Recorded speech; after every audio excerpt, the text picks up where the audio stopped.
दर्शकों, आपका हार्दिक स्वागत है। आज हम पहुंचे कंझावला। प्रसिद्ध समाज सेवी व राजनीतिक विशेषज्ञ राजेंद्र सिंह डवास जी। डवास साहब, आरक्षण हमारे देश के लिए क्या लाभदायक है और कितना नुकसानदायक है, और आरक्षण की आवश्यकता अब क्यों है हमारे देश को? शर्मा जी, आरक्षण जो है एक बहुत अजीब सा विषय है। मैं इस बात के लिए उनसे सहमत हूँ कि आर्थिक आधार पर ये है। अब भाई गरीब भी उस 1000 साल की गुलामी ने पूरे हिंदुस्तान को गरीब कर रखा था। 99% आदमी जो है वो गरीब थे, चाहे वो हरिजन हो चाहे वो बिना हरिजन हो। 99% आदमी गरीब थे। हाँ, हरिजन जो है वो उससे भी ज़्यादा गरीब थे, ये मान लिया।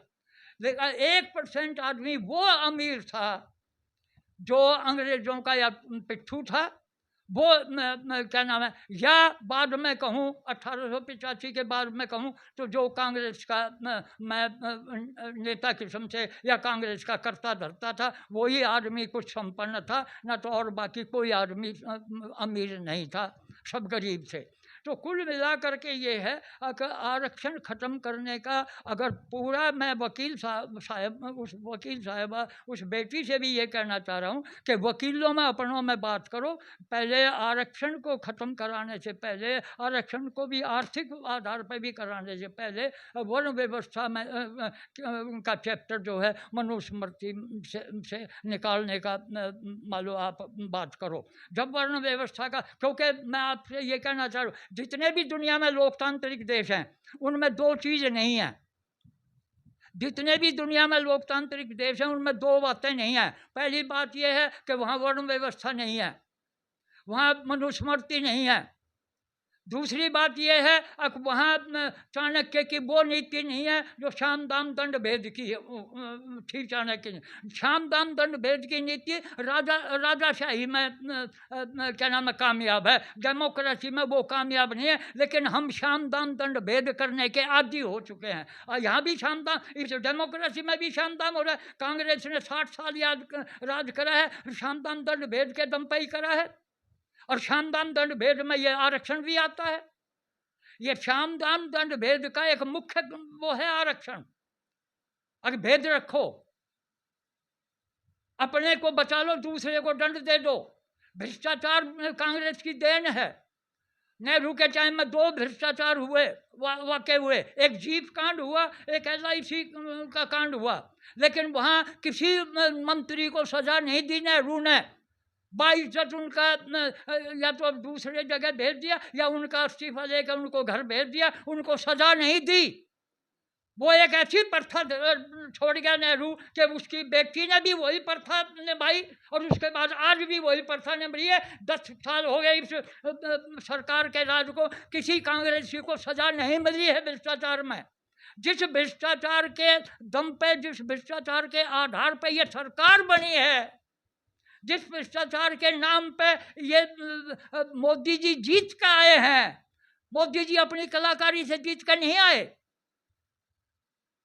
मोदी जी इस बात के लिए जीत कर आए थे, अब भ्रष्टाचार में चोटी तक डूब गया था हिंदुस्तान।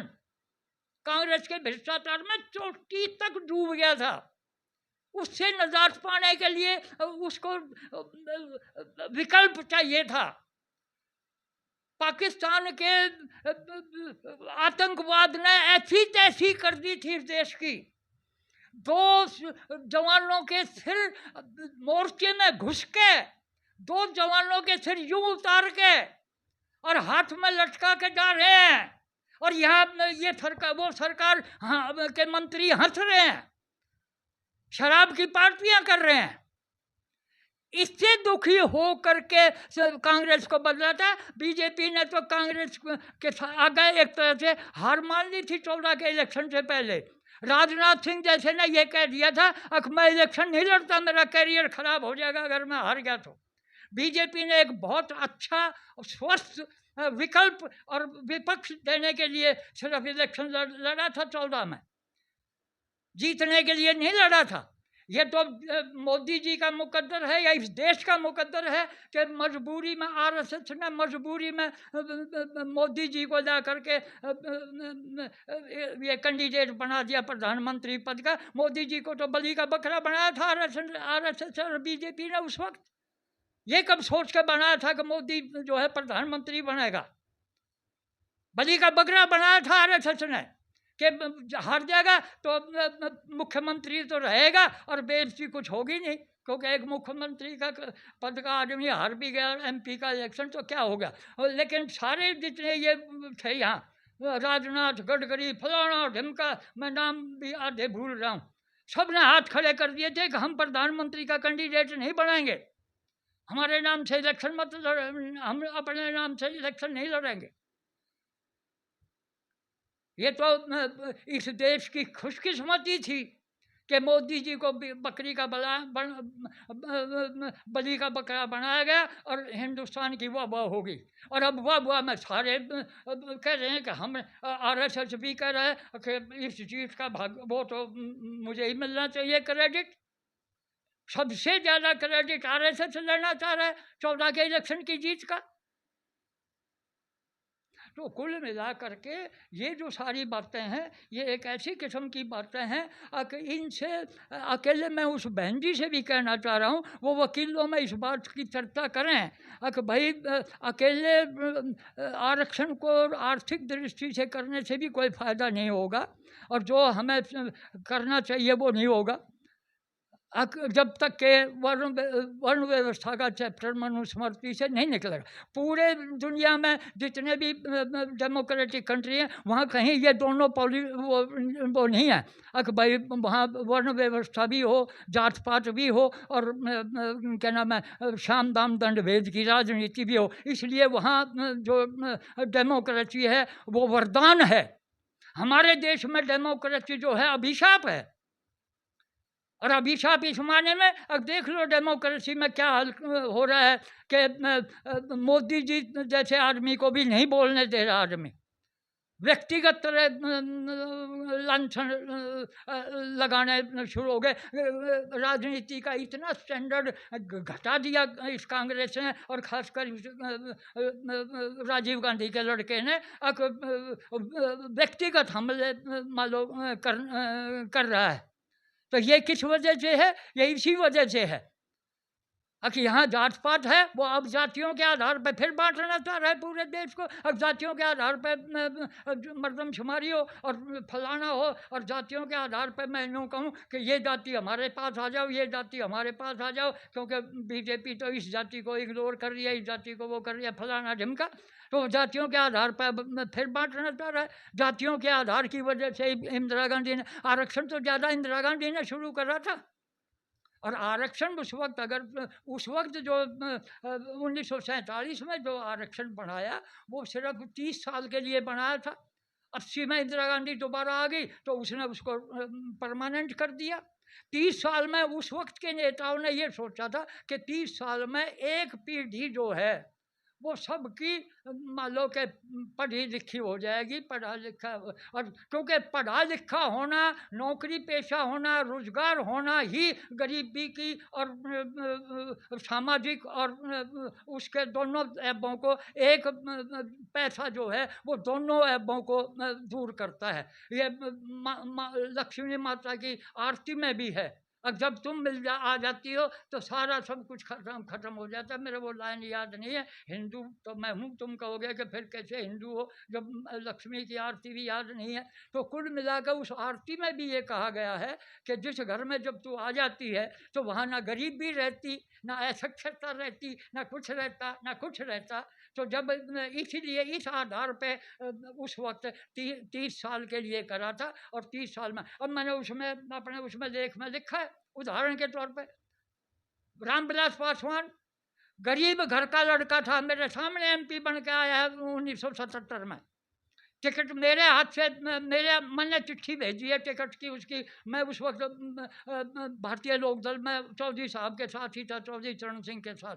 वो मेरे सामने बन गया। उसको 13 नंबर नॉर्थ एवेन्यू का 13 नंबर मैंने दिखाया है, अगर ये तुझे अलॉट हुआ है भाई इसमें रहे। और वो मिनिस्टर तक बन गया, अब उसकी औलाद को रिजर्वेशन की क्या जरूरत है? ऐसी मिसालें बहुत हैं, सबूत नहीं दिया जाया करते इनके, समझी जाती हैं ये बातें। तो आपका कहने का तात्पर्य ये है कि आर्थिक स्थिति पर होना चाहिए। आर्थिक स्थिति में गरीब, ब्राह्मण भी एक गरीब हो सकता है, हमारे यहाँ भी हम भी गरीब हैं। कुल मिला के ये घर बेशक तुम्हें दिखता हो, ये जब हम ठीक थे उस वक्त ये घर बन गया। आज हमारे घर में कोई सरकारी कर्मचारी नहीं है, कोई किसी तरह का वो नहीं है। एक लड़का जो है वो पुलिस वालों में इस सरकार ने थोड़ा सा बेरोजगारों को थोड़ा बहुत वो आ जाए, वहाँ भी ये दिल्ली सरकार कभी मन आता है तो उनको हटा देती है, कभी मन आता है तो उनको लगा देती है। ना वो उनका कोई उनका यानी कहीं कोई वैसे कोई वो है नहीं, भाई आ जाओ पुलिस थाने में आ जाओ और भाई अपना काम करो और अपने पैसे महीने में ले लो। और उनका जी करा जब 3 4 6 महीने के बाद वो वैसे भी हटा रहते हैं कि जब कोई कोर्ट में ना जा खड़ा हो, अब भाई मुझे 6 महीने या साल हो गया यहाँ काम करते करते, इसलिए मुझे परमानेंट करो, इसलिए वो पहले हटा भी देते हैं। अब उसको 3 4 महीने के लिए हटाया था, फिर लगा लिया। अब जब भी जी करेगा, जब ये दिल्ली सरकार उसको हटा देगी। मैं मुख्यमंत्री जी से भी मिलकर ये बात कहना चाह रहा हूँ कि ये क्या तुमने ड्रामा कर रखा है? जब वहाँ जरूरत है उस आदमी की, मैं अपने पोते की बात नहीं कर रहा, लेकिन जब थाने में एक आदमी की जरूरत है, जिस जरूरत को तुम उस लड़के से पूरा करा रहे हो, उस तरह के लड़कों से पूरा करा रहे हो, वहाँ परमानेंट उसको क्यों नहीं करते? लेकिन नहीं, बस बेरोजगारी को दबाने के लिए, बेरोजगारी की फिगर तो कम नहीं होती सरकार से, लेकिन बेरोजगारी के आक्रोश को, बेरोजगारी के गुस्से को दबाने के लिए ये कुछ व्यवस्था करें। गैस टीचर बना रखे, क्या मतलब है गैस टीचरों का? टीचर है तो टीचर है, टीचर है तो टीचर बताओ, उसको टीचर लगाओ, उसमें गैस टीचर की क्या बात आ गई? लेकिन वो भी वैसा ही है, अब भाई गैस टीचर लगा दो, पुलिस में ऐसे लगा दो, तो थोड़ा बेरोजगारी का जो आक्रोश है समाज में वो थोड़ा ठंडा हो जाएगा। कब तक करोगे ऐसे इलाज? कब तक करोगे ऐसे इलाज? मोदी जी को खुल्लम खुल्ला ये कहना चाहिए, भाई बेरोजगारी आज की नहीं है, नेहरू से लेकर के और सन 14 तक जैसी जैसी आबादी थी उस हिसाब से वैसे वैसे उतने उतने बेरोजगार थे। बेरोजगार क्यों डर रहे हैं मोदी जी बेरोजगारी के नाम पे इस कांग्रेस के नारे से? बताएं मोदी जी हाउस में या पब्लिक में? पब्लिक में तो बात करने का उनको अपना टाइम ही नहीं है। 14 साल हो गए, 12 साल हो गए, पूरा हिंदुस्तान का मीडिया उनके फेवर का मीडिया। मन की बात तो करते हैं मोदी मन जी। की बात में आज तक कभी ऐसी बात नहीं करी जो याद रखने वाली भी हो और जो मिसाल देने वाली भी हो। मन की बात में मोदी जी ने आज तक ऐसी बात नहीं कही है जो मिसाल बनती हो हमारे सामने, और कल को हम किसी और के सामने कह सकें कि मोदी जी ने ये कहा था। ऐसा कोई हरफ नहीं कहा है। मोदी जी ने देश की समस्याओं पे कोई वो नहीं कहा है। ठीक है, कहा है, मन की बात है, लोग सुनते हैं। बीजेपी के नेता तो भाग भाग के जाते हैं और भाई अपनी हाजिरी, उनको तो हाजिरी, बीजेपी के नेता भी इसलिए जाते हैं अब उनको अपनी हाजिरी दिखानी है पार्टी के सामने, वो फोटो दिखा देना है, देखो जी हमने मोदी जी की मन की बात जो है सुनी है, ताकि उनके वहाँ नंबर बने रहें। अदरवाइज मेरा जहाँ तक अपना विचार है, जो मैंने थोड़ा बहुत कभी शुरू में सुना है, उसके बाद नहीं सुना, और उस शुरू में जो कुछ भी सुना उसमें मैंने ये अंदाज़ा लगाया कि इसमें ऐसी कोई बात नहीं है कि जो हम आगे से अपने औलाद को, जैसे हम आज भी अपने पिताजी की बात कहते हैं, अब भाई हमारे पिताजी यूँ कहा करते, हमारे दादा यूँ कहा करते, भाई गाँव में यूँ कहा करते, वो यूँ कहा करते, वो फलाने यूँ कहा करते, इस तरह का कोई आज तक वो नहीं कहा है मोदी जी ने जिसको हम किसी चुनाव में या किसी रेफरेंस में या किसी अपनी अगली जनरेशन को ये कह करके उत्साहित कर सकें, हाँ भाई देश के लिए, समाज के लिए ऐसा करो, क्योंकि ऐसा मोदी जी भी कहा करते थे, ऐसा मुझे कुछ लगा नहीं। इसलिए मैंने उनको वो सुनना अपना टाइम वेस्ट मान के बंद कर दिया। तो कुल मिला करके मैं सब तरह की गुस्ताखी की माफ़ी चाहता हूँ।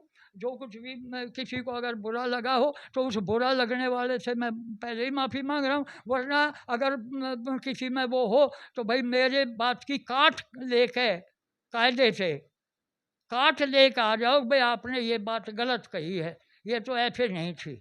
अगर उसमें 5% गलत भी हो गया हो तो उसके लिए भी माफ़ी मांग रहा हूँ। आखिर इंसान हूँ मैं, गलती तो कर ही सकता हूँ, या गलती मेरे से भी हो सकती है।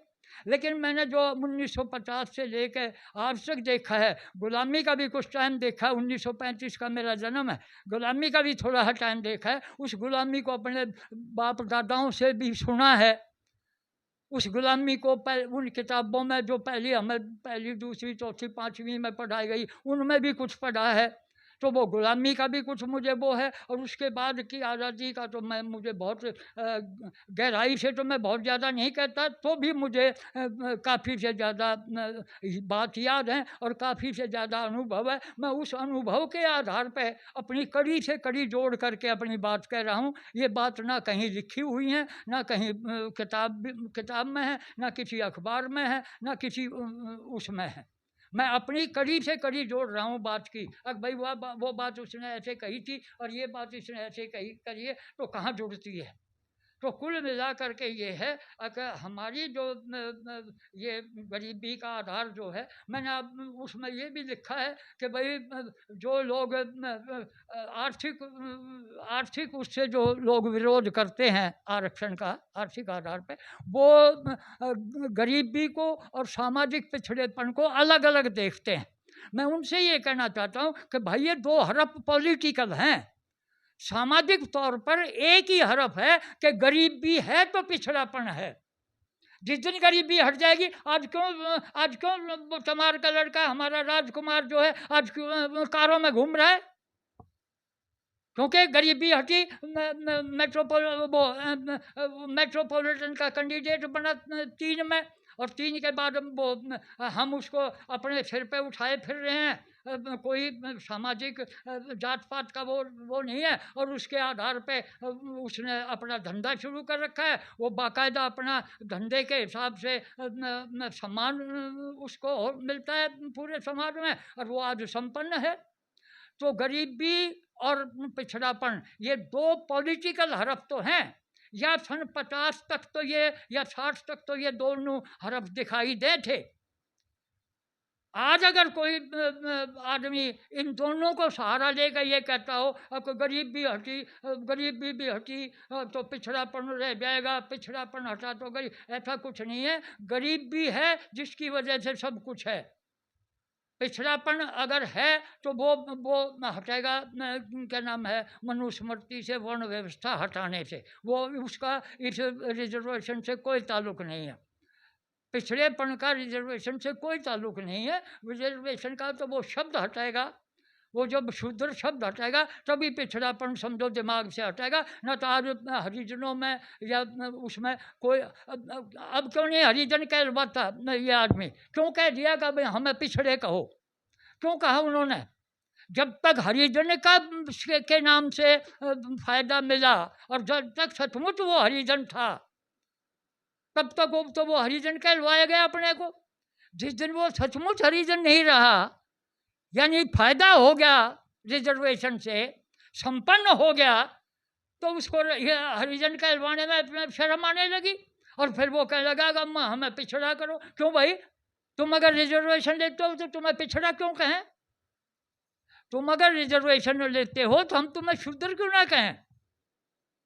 तुम्हें हम हरिजन क्यों ना कहें? मायावती ने भी ऐलान कर दिया था, अब वो हरिजन मत कहो, एससी कहो। उसने तो ये कहा था अपने भाषण में, मायावती ने, कि हरिजन नहीं कहेगा हमें कोई, एससी कहेगा। एससी के माने शेड्यूल कास्ट, यानी अंग्रेजी में बेशक कह लो शेड्यूल कास्ट, एससी, वो भी एससी। शेड्यूल कास्ट भी पूरा शब्द कहोगे तो पता लग जाएगा कि ये शब्द क्या है। एससी कहो, यानी इतना भेद तो मायावती के टाइम से भी होने लगा था। आज वो कह रहे हैं कि पिछड़ा कहो हमें। भाई पिछड़ा रिजर्वेशन लोगे तो पिछड़ा क्यों कहें हम? अगर रिजर्वेशन अभी रोहतक में रिजर्वेशन का 4 नंबर जिसके आए हैं मेडिकल में, वो डॉक्टर लग गया रोहतक के अस्पताल में। और जिसके 95 आए हैं वो सड़क पे घूम रहा है। कैसा क्या इलाज करेगा वो? ये बेचारे जितने भी आज हैं इसके चेले, क्या कहते हैं, रावण के चेले, ये मुझे बता दो, अगर तू जब बीमार होगा तू जाएगा उस डॉक्टर के पास? तेरे में हिम्मत जब देख लूँ मैं, अब तू यूं कह देख मैं अपने उसी डॉक्टर के पास इलाज कराऊंगा जो 4 नंबर लेकर के डॉक्टर बना है। अगर हिम्मत है तो ऐसे ऐलान करें ये जितने भी हैं। तमाशा बना रखा है इसका पॉलिटिकल इस्तेमाल, क्योंकि पॉलिटिकल नेता मोदी जैसे आदमी इतने सख्त हरफ इस्तेमाल ना कर रहे कि कहीं वोट ना बिगड़ जाए। और उनकी दब्बूगिरी में समाज में हमारे जैसे कुचले जाने लग रहे हैं, हमारे जैसों के अधिकार खत्म होते जा रहे हैं।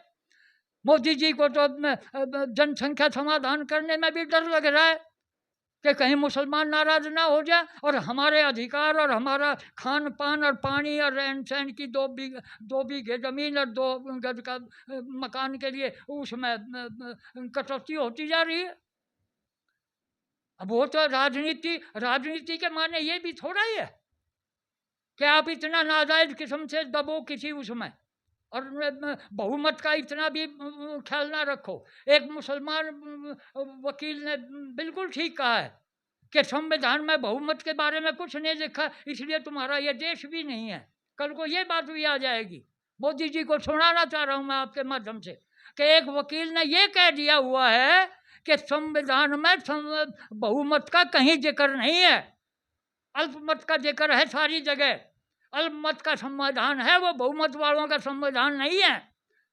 और बात में उसकी में दम है, अगर यही देखा जाए कि भाई वाकई शब्द है कि नहीं है। वरना डेमोक्रेसी तो बहुमत पर चलती है, और बहुमत का वहाँ इसलिए भी नाम नहीं है कि डेमोक्रेसी के मायने ये है कि बहुमत से काम होगा, बहुमत से सरकार बनेगी, इसलिए उसमें बहुमत का नाम नहीं लिखा उन पढ़े बैरिस्टरों ने। गलती तो उन बैरिस्टरों की भी है जिन्होंने बहुमत के लिए ना लिखा। अगर वो ये लिख देते कि बहुमत का राज होगा, और बहुमत का राज होगा, इस संविधान को जो नहीं मानेगा वो इसमें दिए गए अधिकारों का अधिकारी नहीं होगा, तो आज ये तमाशे ना होते।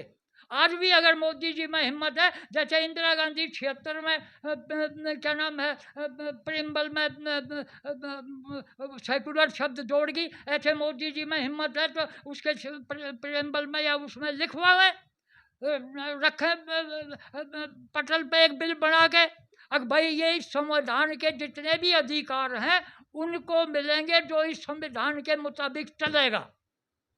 जो इसके मुताबिक नहीं चलेगा उसको कोई अधिकार नहीं मिलेगा। देखो 50% बात खत्म ना हो जाए। उधर अश्विनी कुमार जैसे आदमी को बेचारे को कहना पड़ रहा है, जो 120 PIL डाल चुका है देश के हित में, अपने बच्चों के हित में नहीं, अपनी पत्नी के हित में नहीं, देश के हित में। और ये कोर्ट कब तक उनका फैसला करेगी, और वो फायदा कौन सी नस्ल को मिलेगा, हमारी को। उस वक्त तक तो डर ये लगता है कि उस वक्त तक इसका इस्लामीकरण हो जाएगा। मोदी जी की आंख नहीं खुल रही। ऐसे आदमी को तो कानून मंत्री बनाना चाहिए था मोदी जी को 24 में, और उन PIL को फटाफट कानून बना कर निकालना चाहिए था, उनको नहीं छोड़ने देना चाहिए था सुप्रीम कोर्ट में। और वो सुप्रीम कोर्ट में छोड़ी जा रही है, उन पर सुप्रीम कोर्ट जानबूझ कर डिले कर रहा है, जानबूझ कर डिले कर रहा है। और वो जब तक उनका फैसला होगा तब तक तो उन्होंने घुसपैठ पे PIL डाल रखी, घुसपैठ के PIL पे उन पर जब तक फैसला होगा जब तक देश में घुसपैठ बढ़ी जाएगी। हमारी सरकार क्या कर रही है, घुसपैठ के कुछ योजना बना रही है, वो योजना कब बनेंगी, वो भी कब लागू होंगी, कब फलाना होगा, कब ढिकड़ा होगा। अब वो मुख्यमंत्री को बधाई है, बंगाल के मुख्यमंत्री को, जिसने फटाफट घुसपैठ किया का बंदोबस्त किया बांग्लादेश की तरफ से। तो ये कोई मोदी जी के ने तो कह ना रखा। मोदी जी ने अगर कहा हो तो मोदी जी और मुख्यमंत्रियों को क्यों नहीं कहते, अगर भाई ऐसे ही काम करो जैसे योगी कर रहे हैं और शुभेंदु कर रहे हैं। बीजेपी ने तो अपने मुख्यमंत्रियों को भी नहीं कहा है। ये 2 मुख्यमंत्री या 3 मुख्यमंत्री जो कर रहे हैं ठीक कर रहे हैं, ये भी ना कहते कि ये गलत कर रहे हैं, या ये भी ना कहते कि भाई तुम भी ऐसा ही करो। कहाँ कहाँ तक रोया जाए इस सारे तमाशे को। कहीं आरक्षण का, कहीं घुसपैठ का, कहीं जनसंख्या का, कहीं फलाना, कहीं ढिमक का। इसलिए मैं आपसे यही निवेदन कर रहा हूँ अपने शब्दों को विराम देते हुए कि भाई आरक्षण को आर्थिक आधार पर होना चाहिए, इस पे खूब बहस छिड़नी चाहिए। और क्या नाम है, उससे पहले उसके पिछड़ेपन को दूर करने के लिए उसके समाज में उसका थोड़ा बहुत जैसा भी दूरी है आपस में, उस दूरी को ख़त्म करने के लिए मनुस्मृति से वर्ण व्यवस्था का चैप्टर निकलना चाहिए। तब जा कर के समाज एक समान होगा, तब जा कर के औरों को आप ये कह सकते हो कि हम तो समानता लाना चाह रहे हैं। पहले अपने हिंदुओं के अंदर तो समानता ले आओ। आप जब समानता का नारा देना, फिर समानता का क्यों नारा, धारा 44 को क्यों नहीं जिंदा करती हमारी सरकार? क्यों, किस बात की बात देख रही है? एक लड़का लोकसभा में कानून वो लाल सी डायरी लेकर, वो पता नहीं सफ़ेद पन्नों की है कि वो लेकर के संविधान के हिला रहा है, और मोदी जी यूँ भी ना कह रहे कि संविधान का तेरे नाना, तेरे परनाना ने, तेरी दादी ने सत्यानाश कर रखा है। एक दफा भी अगर मोदी जी कह दें तो उसकी बोलती बंद हो जाती है। अब तक मोदी जी उसको लिफ्ट क्यों दिए जा रहे हैं? कितने ऐब हैं कांग्रेस के जो मोदी जी को भी पता है, क्यों नहीं बताते वहां हाउस में उसी इस लड़के को, बेचारे को? इसको नहीं पता, सचमुच नहीं पता राजीव के लड़के को कि इसकी दादी ने इमरजेंसी क्यों लगाई थी और इमरजेंसी में क्या हुआ था जब ये बच्चा था। तो मोदी जी बताएं, उसके बड़े अच्छे तरीके से समझाएं उसको कि भाई तेरी दादी ने तो सेकुलर शब्द करा, जबकि लोकसभा का सारे नेताओं को गिरफ्तार करके अकेली बैठी थी, अकेली ने संविधान की माँ खत्म करके धर दी। बताएं कि सेकुलर शब्द कहाँ से आया और कहाँ लिखा है। तो कुल मिला करके मैं कहाँ तक मैं रोऊं सारी बातों को, आपके इस माध्यम से मैं इतना कहना चाहूँगा कि इन दोनों विषयों पे समाज में बहस होनी चाहिए। बुद्धिजीवी एक्टिव हों इस बात पे, धार्मिक बुद्धिजीवी भी और सामाजिक बुद्धिजीवी भी इस बात पे एक्टिव हों कि हाँ भाई, मनुस्मृति से आज के ज़माने में जात पात का टाइम नहीं रहा, जात पात के भेदभाव का टाइम नहीं रहा। अब तो ये समाजवाद है, सब बराबर हैं, तो इसमें क्या कहाँ ज़रूरत है वर्ण व्यवस्था की? इसमें कहाँ ज़रूरत है इस बात की कि भाई जो जिस काबिल होगा उसको वो मिल जाएगा। तुम्हारी वर्ण व्यवस्था ही क्या मदद कर रही है इस बात में? अब जो जिस काबिल है वो उसको वो काम मिल रहा है। तुम्हारी वर्ण व्यवस्था होते हुए भी काबिलों को काबिलियत की जगह ना मिल रही, बल्कि 4 नंबर का लड़का डॉक्टर बन रहा है। तो क्या यही बराबरी का वो है?